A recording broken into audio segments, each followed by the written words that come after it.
Hey bitches, it's actually tomorrow. Today it is 1:22 a.m. Eastern Time. I'm pulling an all-nighter calling Ford Nation's Hotline Bling, okay? Also, reading this book. We're moving into chapter 3. Oh, shoot, I forgot to put that in the description. Nothing that a copy and paste can't forget. I hope I just don't get it all fucked up when I go to YouTube. I got a mental note that. Okay. Reading. I called him Babe. Elvis Presley's Nurse Remembers by Marian Cocke, or Cocke with an E on it. I just can't, that's how I've been saying it, so I can't stop. So I got off the phone with Ford Nation's office, okay? Just so you all know that you can fucking do this, right? I've been doing this since, well, not to this extent, but I have called at like 4 in the morning when the school board fucked me over, like shit like that, other times, okay? But I'm pulling an all-nighter because my ODSP worker just denied my access twice now. He's done that in a year. So I called Ford Nation's. Actually, I think I put in 14 calls today. That's what my logs are indicating. And I've been recording every time for quality assurance, though I have been doing that. And I was sure to tell Ford Nations. I was very polite, I didn't swear, other than just casually saying I've already said this about Ford Nation today. And I don't talk about people's weight. Everybody has had problems with their weight.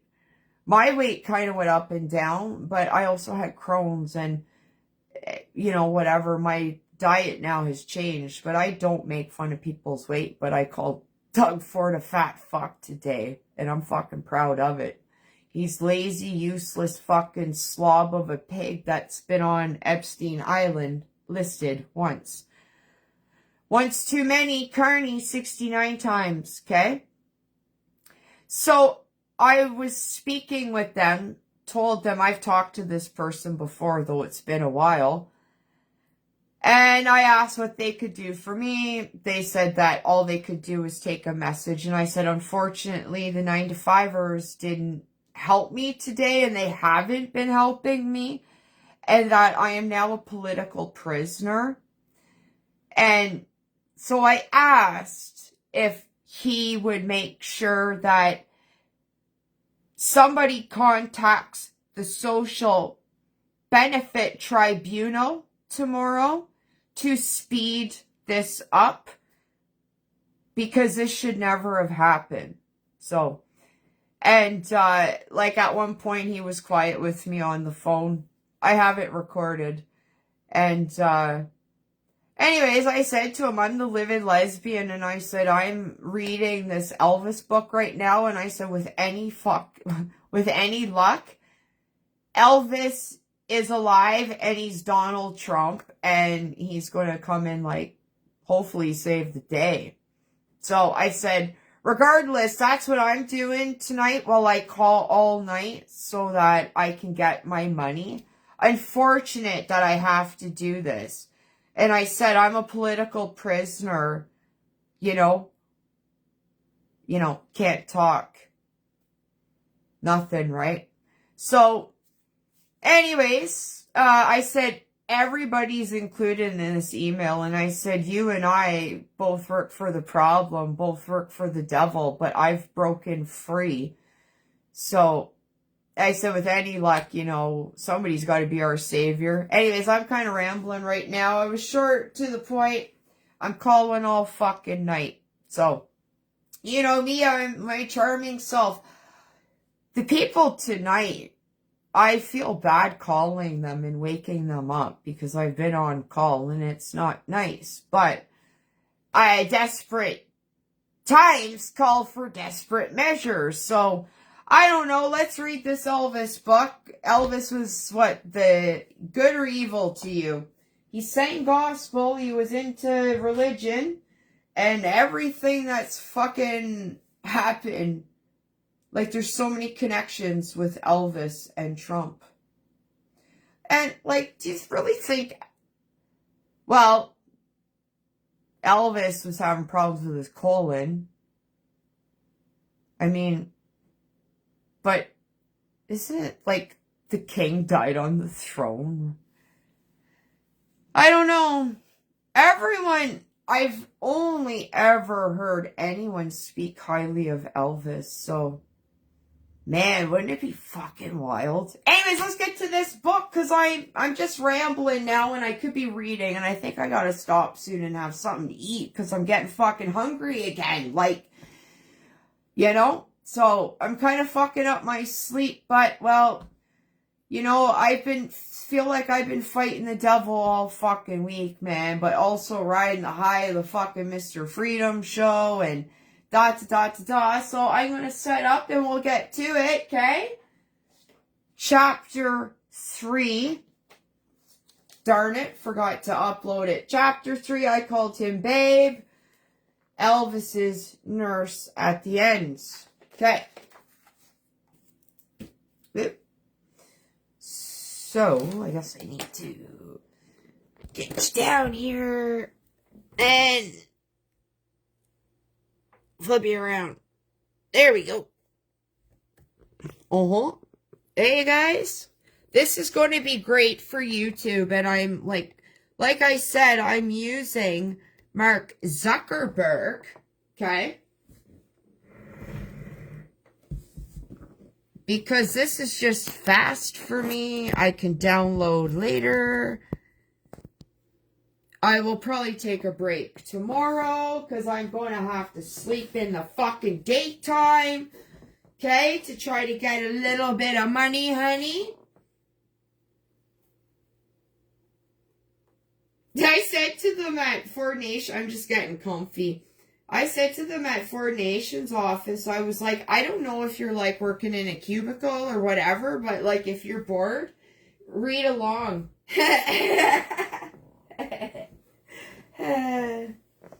Anywho. Okay. Yeah, I'm going to have to stop and have a snack. I'm getting kind of hungry. But I wanted to call because, you know, for logging purposes. So this chapter is called Elvis on My Floor Again. Oh man, this is a biggie. Oh, my stomach is... I'm getting hungry. Okay. I should have probably ate, but I just want to get this going. Okay, Elvis on My Floor Again. Oh, I need my glasses. Fuck. If it's not one thing, it's another, right? Fuck.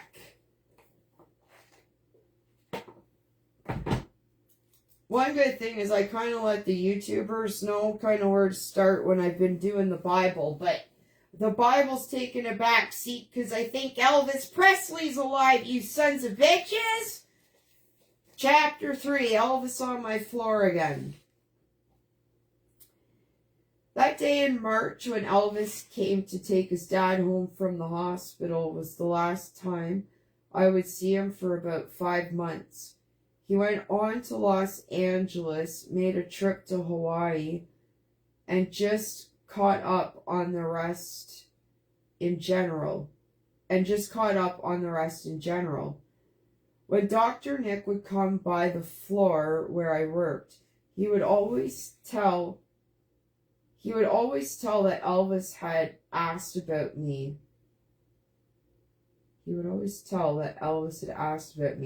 Al Strada was a patient on my floor during his 5-month period of time, having been in an auto accident, and George Klein was also a patient. George's wife Barbara called me at home and asked me to get him out of my unit, and Al, who had been taken to the Methodist hospital, called from there to say that he had been injured and to ask if I could get him a room on my floor.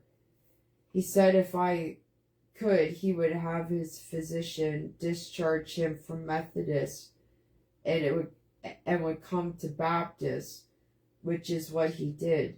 These two boys both said that Elvis had wanted them to come to my floor because he knew they would have good care. Elvis always told me, not only with his first hospitalization, but also the others to come, that he had got better care when I was on duty. He always missed when I was off. Further along in my story, I will relate how that was solved. The days, weeks, and months went by. It is difficult to say how this young man had touched my life. I could always tell when he was out of town, even before I was told that he was away, because the city seemed dull and the atmosphere seemed blah. One day in August, I was driving home from work and thought, gee, I'd like to see Elvis again. I came on home, cooked dinner, watched television for a while, and went to bed. The following morning, I received a call. Elvis wants you to get his rooms ready. He came off stage in Las Vegas last night and said, call Mrs. Cocke, though. I really hope I'm not saying this lady's name like she was Elvis's, like... We're going to learn a lot about this book. I can feel it. I asked what was wrong with him and was told that he was sick and coming home. He wanted me to know that he was coming in so I could get ready for him. There was a patient in the suite who had been there for a couple of weeks. He and his wife were extremely nice, and I called Maurice Elliott, the vice president of the hospital, and told him what was going on. He gave me an okay to ask this man if he would be willing to move to another suite.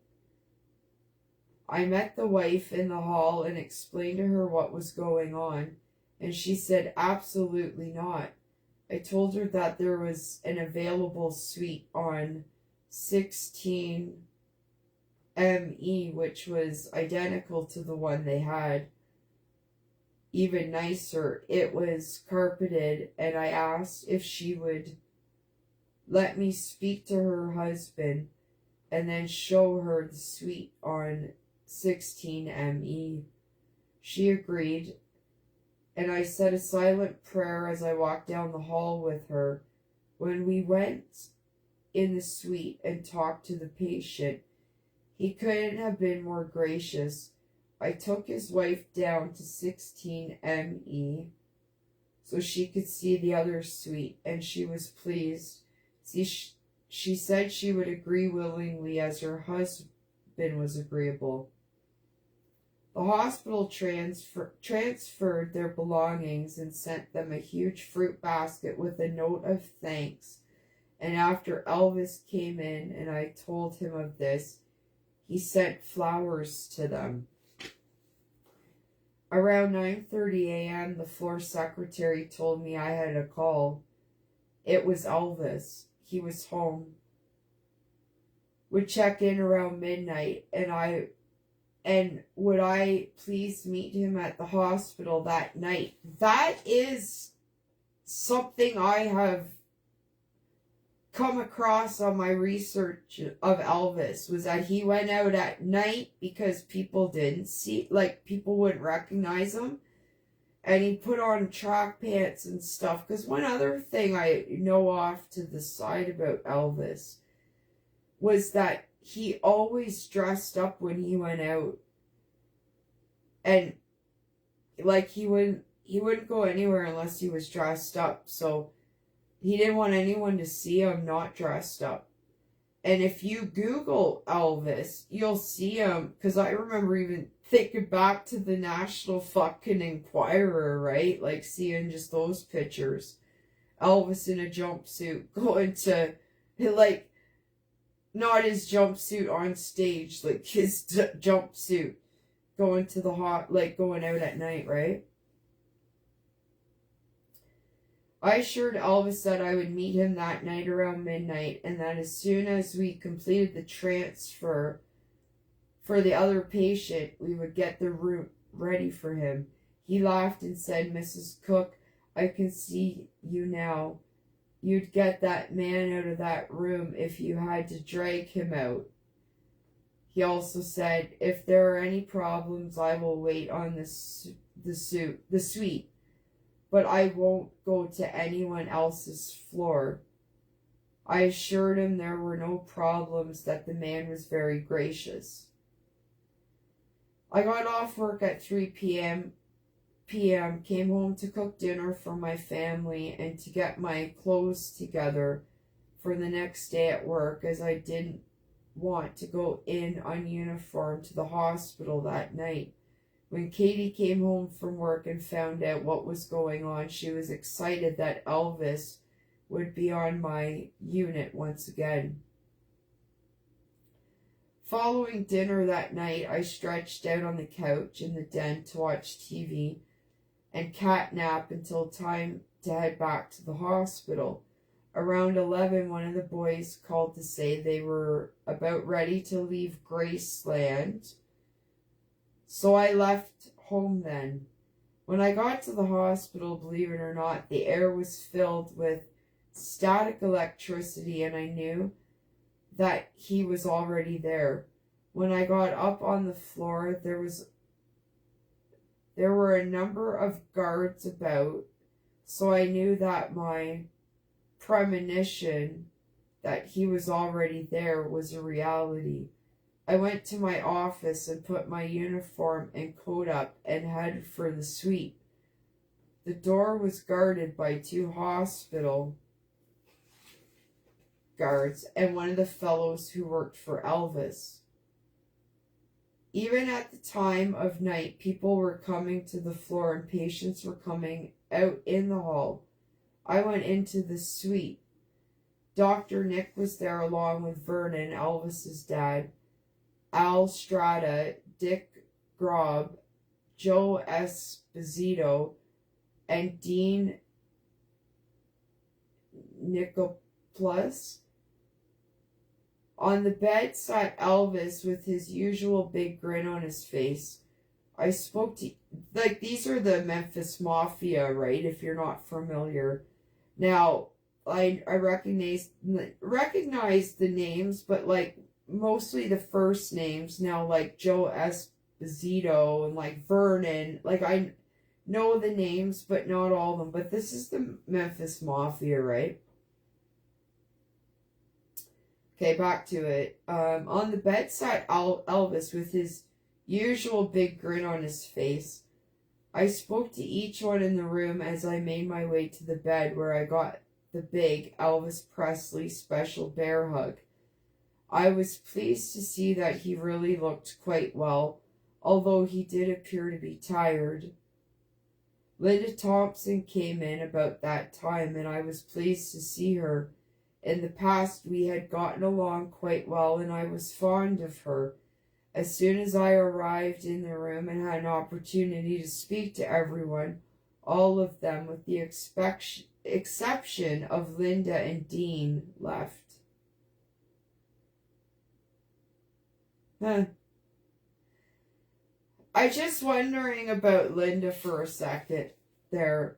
I don't know much about Linda Thompson, just that she was Elvis's girlfriend after, like, one of them after Priscilla, right? I gotta take a drink of water.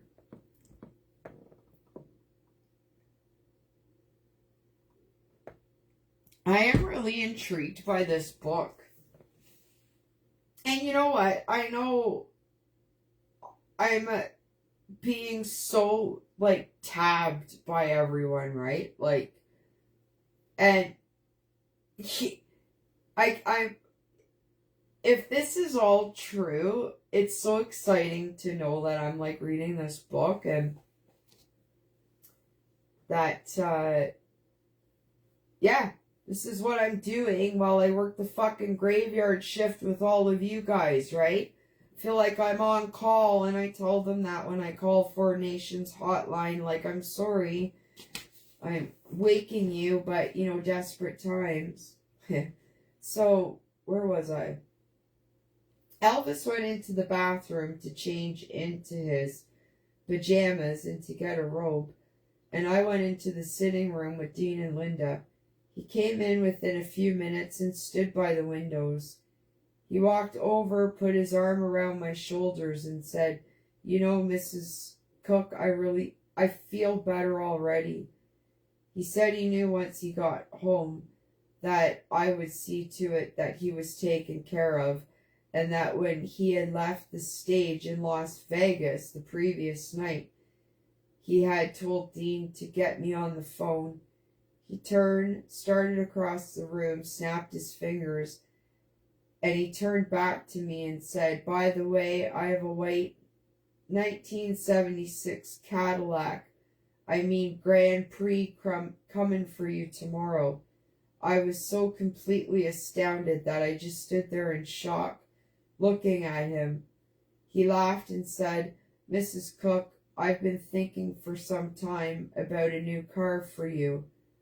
And when I knew I was coming home, I knew that I wanted you to have your car."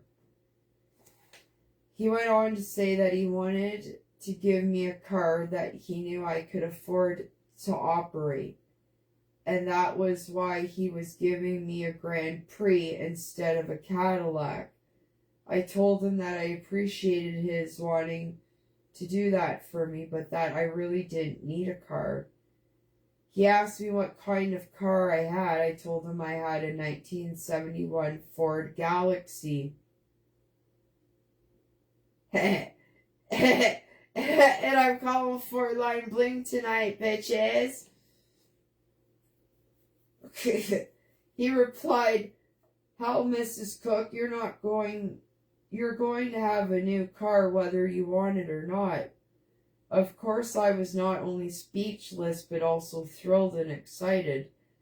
Elvis laughed and said he had never thought he would see me when I couldn't talk. He planned to have the car delivered by noon the next day, and said if I wanted it then, he would have Dean call the man to bring it on over to me. By then it was 2 a.m., so I said no, I might not be able to work the next day. He sat in the suite and talked all night long.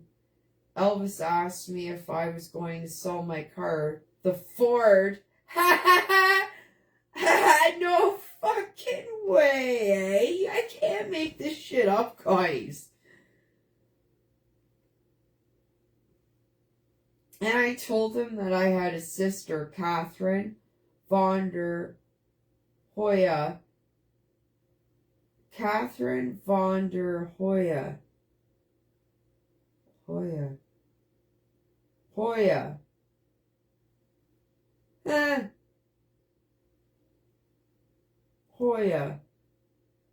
Gotta write that down.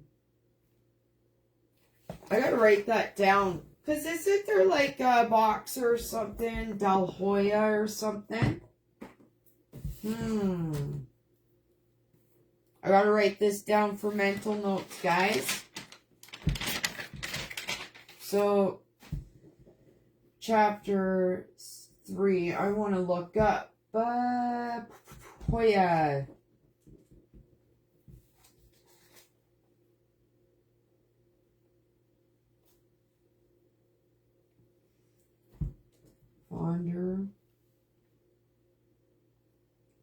Von der Hoya, Catherine. Oh, really chicken scratch notes there, guys.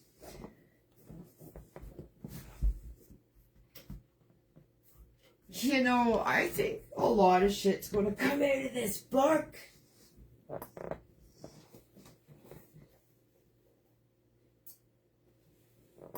One second, I'm just getting situated. I hope that everyone ends up enjoying this. Like, I don't know who's been watching, who's not. I'm just doing me, boo. Excuse me. Because I gotta keep calling to get my money, honey, like all fucking night. This is what disabled people have to go through for such chump fucking change, guys. Such chump fucking change.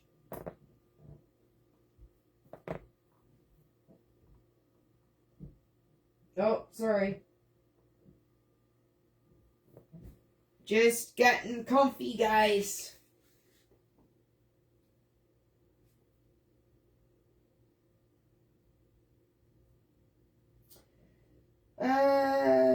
When I went out on the floor to go to work around 6:30 a.m., I didn't say a word to a soul about the car that was to be delivered. The morning was pretty busy. We had a lot of sick folks on the floor, and I was really grinning around, being about my father's work. The morning was pretty busy. We had a lot of sick folks on the floor, and I was really ginning around, being about my father's work. Around 9 a.m., Maurice Elliott came up on the floor to see if everything had gone off smoothly, and I asked to speak to him in private. We went into the West utility room, and I told him about the car that was to arrive at 12 noon. I explained that I had said to Elvis about not needing the car, that although I was excited, I in no way wanted to embarrass the hospital, and should I accept it. He responded that by all means I should take the car. He was as pleased and as excited as I was. After I had hospital approval, I then called Bob at home, Katie at work, and my mother to tell them about the car. But I asked that they not say anything to anyone other than for Mother to call Daddy in Mississippi. He was visiting Dick and Patty at work. Everyone was so tickled. I still had not told the floor personnel. Around 11:30 or so, Elvis called me down to his room. He was hungry and asked would I order some breakfast. I called Dietary and ordered him fresh strawberries, bacon, eggs, toast, and coffee. While he went in to bathe and shave, I went to the linen room for bed linens to change his bed. And as I started down the hall, the lady came up from the dietary with the breakfast tray. When I got to the suite with the linen supplies and tray, Elvis had gone into the sitting room, so I took his tray into him. Linda was there, as was Dean, and they were having coffee.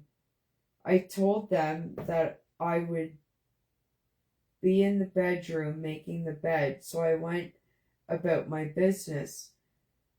I was about halfway through making the bed when Elvis came to the door and asked me to come across the hall to the sitting room. By the time I got in there, he was over at the window looking out, as were Dean and Linda. He told me to come over, and when I did, he pointed out my beautiful white Grand Prix and handed me the keys. I started to cry, and he put his arm around me and said, "Bless your heart, go drive that new car."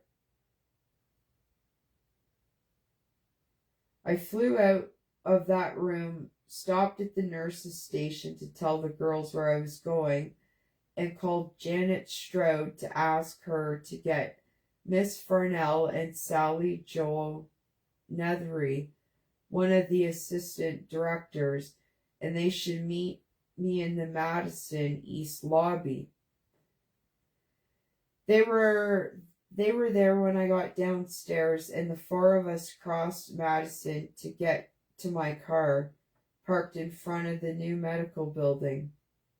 I turned and looked up towards the suite, and although the suite was on the 18th floor, I could see the smile on that boy's face. The man who had delivered the car told me to drive around the circle drive because he knew Elvis wanted to see me drive the car. I got in, drove around the circle, and ran over the curb. When I got towards the suite window, I could see his hand over his eyes. Janet and Sally Joe got in the back seat, and Miss Farnell got in the front, and I drove over to the parking lot to put my car in the garage and get back to work. Oh my God. Oh. Let me describe my car. White on white, leather upholstery, maroon carpeting, and maroon leather dashboard. It is purely beautiful and fully equipped. After parking the car, we went back to the hospital, this time having to cross over Union Avenue. The others went to the nursing office and I went to the floor.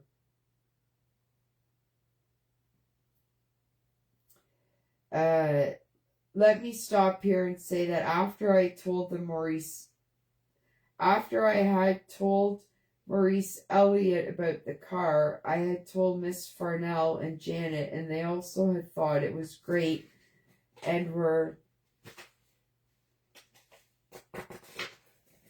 pleased for me. I went to Elvis's room. That big grin and another bear hug awaited. He was as happy as I was. You just cannot know how happy this day was. Reflection, I forgot to say that before my car arrived that day, WMC TV had come over and I had been interviewed outside the suite. I didn't tell them that I was getting a car. I think I still thought that it was a dream, and I was afraid to say anything. Would you believe that after I left his room and went back to work, I was actually able to work? Oh, I was excited. In each room I went in, they knew about my car, and the patients were so happy for me. I won't say that everybody in the building was overjoyed, for the green-eyed monster reared its ugly head more than once in the next few days. There even was some criticism of the administrators for allowing me to accept the car. You know what? You're always going to have people bitch when somebody works hard and lazy people get jealous, right?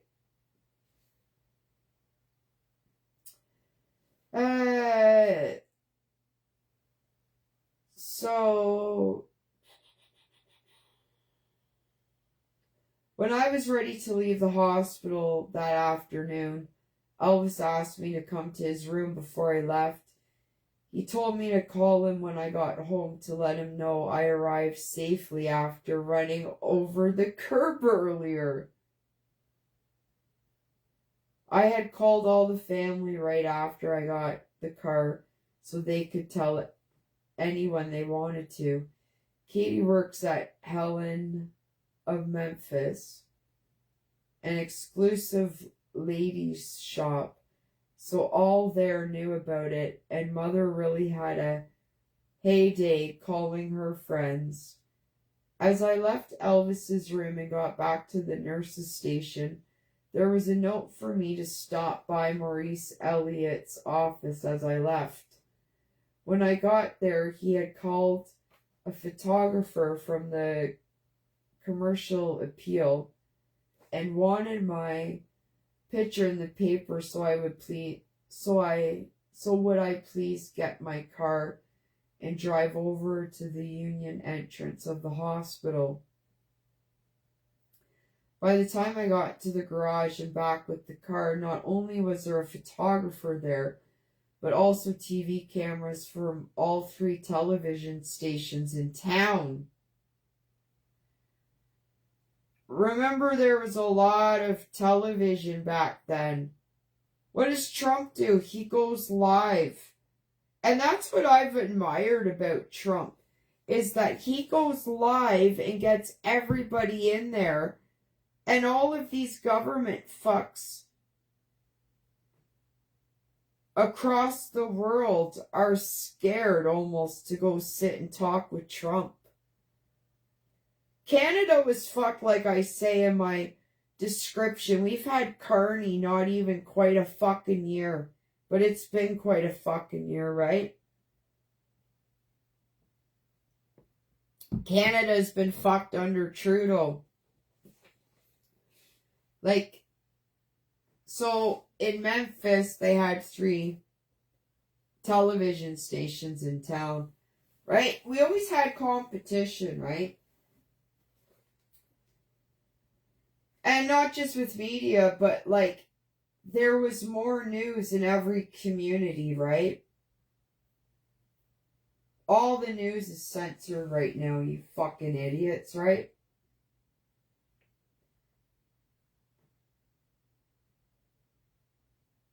I was asked to get out of the car, walk around and open the door, etc., and the cameras rolled. I felt like I had 2 heads. I had seen a good friend, Virginia Moorhead, coming out of the building and had waved her over to be with me, as I was embarrassed, but she wouldn't come. I remember saying, "Glory, I feel like a nut." When this film was shown on TV, part of that sentence could be heard. And the announcer laughed as he went on to talk about my car.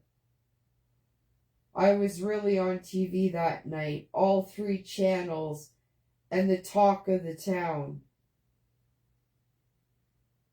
When I got home, Bob was waiting out in the driveway for me and eager to take a spin. I handed him the keys and came into the house to call Elvis. He was glad I had made it home and told him that the next time he gave me a car, he would make sure I had finished making his bed. Oh, he was glad I had made it home and told me that next time he gave me a car, he would make sure that I finished making his bed. Who made it? He laughed and said he had. Like, isn't that like Elvis is just so kind, eh? As soon as I talked to him, I called Mother so she could watch the news. Then I called Daddy in Waynesboro, Mississippi, and Catherine in Dallas, and told her that if she, Sally, and John would fly to Memphis, I'd give her the Ford. She was as flabbergasted over her car as I had been over my Grand Prix. Our phone continued to ring the rest of the afternoon, and a photographer from the press scimitar came out to make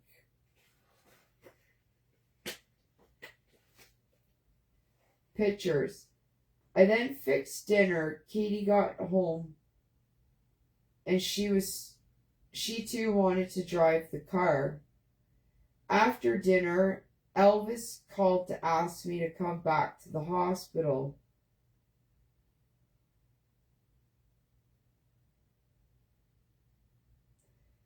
Elvis called me back and wanted to go to the hospital, and a pattern was established that was to last for several months. First, however, after we had dinner, Bob, Katie, and I drove to town in the new car, went by the Belvedere so Mother and Patty could see it, and then went on to the hospital so Bob and Katie could take the Ford home. Now, to backtrack a little, the night that Elvis had come in, the preceding evening, he had asked me if my family would object to me staying at the hospital at night, as he always felt more secure with me there. Oh my God, his nurse was doing the night shift.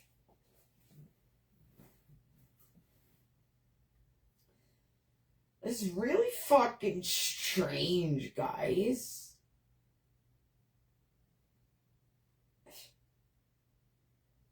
Holy fuck.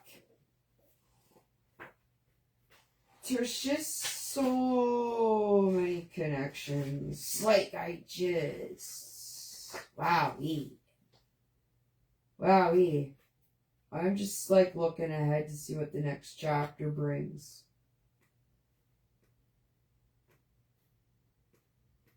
Well, that's biggie too, eh? Ooh.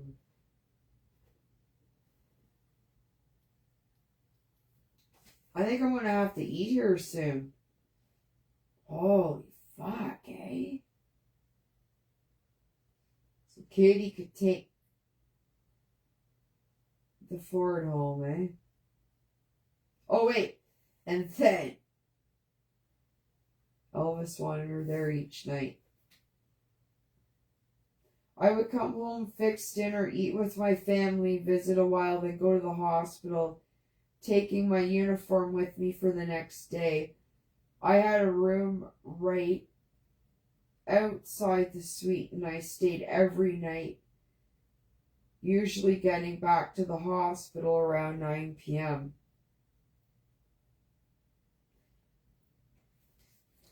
Okay, I gotta take a break. I gotta go eat something, and yeah, I think I gotta take a piss too.